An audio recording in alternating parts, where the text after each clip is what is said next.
আসসালামু আলাইকুম প্রিয় দর্শক, আপনারা যে যেখান থেকে দেশ কিংবা প্রবাস থেকে কাছে কিংবা দূরে আপনারা যেখান থেকে আমার এই ভিডিওটি আপনারা দেখতে পারতেছেন, আমি সবাইকে জানাই আন্তরিক শুভেচ্ছা এবং অভিনন্দন। আজকে আমি একটি ঘাসের জমিতে আসলাম।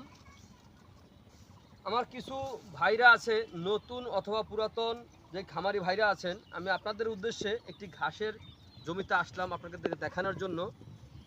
এই যে আমি যে ঘাসের জমিটাতে দাঁড়িয়ে আছি, এই ঘাসটার নাম হচ্ছে ইন্দোনেশিয়ান স্মার্ট নেপিয়ার ঘাস। গরু ছাগলের একটি প্রিয় ঘাস। দেখেন, এই ঘাসটা যদি জমি চাষ করে যদি আপনারা একবার যদি রোপণ করেন, একবার রোপণ করলে কমপক্ষে 5 থেকে 6 বছর পর্যন্ত কিন্তু এই ঘাসটা আপনারা কেটে কেটে খাওয়াতে পারবেন। এক প্রান্ত থেকে কাটবেন, অন্য প্রান্ত যা পৌঁছান পর্যন্ত দেখবেন পিছন থেকে আবার ঘাসটা হয়ে যাবে। তো তার আগে আমি দেখাচ্ছি আপনাদেরকে যে যে ঘাসটা আমরা আগে কাটছিলাম, দেখেন সেই ঘাসটার ভিতরে প্রত্যেকটা ঝোপায় কিন্তু আপনার একই রকমভাবে আপনার চারাগুলি গজাচ্ছে। একটি ঝোপাও কিন্তু আপনার মিস হয় নাই, প্রত্যেকটা ঝোপায় ঘাস কিন্তু আপনার হচ্ছে। তো এই যে ইন্দোনেশিয়ান স্মার্ট নিপিয়ার ঘাসটা আপনি কেন রোপণ করবেন, দেখেন আমাদের এই বাংলাদেশে এখন বর্তমানে যত প্রকার ঘাস রয়েছে, সবচাইতে এই ঘাসটায় পাতা বেশি হয়ে থাকে। এই ঘাসটা নরম, এই ঘাস গরু ছাগলকে খাওয়াতে কোনো প্রকার মেশিনের প্রয়োজন হয় না। এই ঘাসের কোনো বিচি হয় না, এই ঘাসের কাটিং হয়ে থাকে। আর এই ঘাসের প্রোটিনের মাত্রা রয়েছে 22 থেকে 25%। এ কারণে এই ঘাসটা খাওয়ালে আপনার দুগ্ধজাতীয় গাভীর দুধ বৃদ্ধি হয়ে থাকে।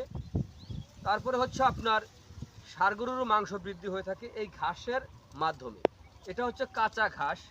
কাঁচা ঘাস আপনার যত পরিমাণ আপনার গবাদি পশুকে খাওয়াবেন, ঠিক ততই কিন্তু আপনি লাভবান হবেন। এর কারণ হচ্ছে ভাই, ঘাসে কিন্তু খরচটা কম, কিন্তু অন্য অন্য দেখা যায় দানাদার খাদ্যর মাধ্যমে যদি আপনি গরু ছাগল পালন করেন, ওই ক্ষেত্রে আপনার খরচটা অনেক বেশি হবে।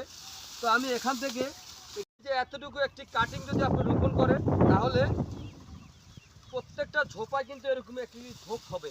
প্রত্যেকটা ঝোপায় এতটুকু একটি কাটিং যদি আপনি রোপণ করেন, এই দেখেন আমাদের যে কাটিংগুলি দেখেন কত সুন্দর পরিপক্ক হয়েছে। দেখেন গিটগুলি একেবারে কাছাকাছি দেখতে পারতেছেন, একেবারে কাছাকাছি গিট।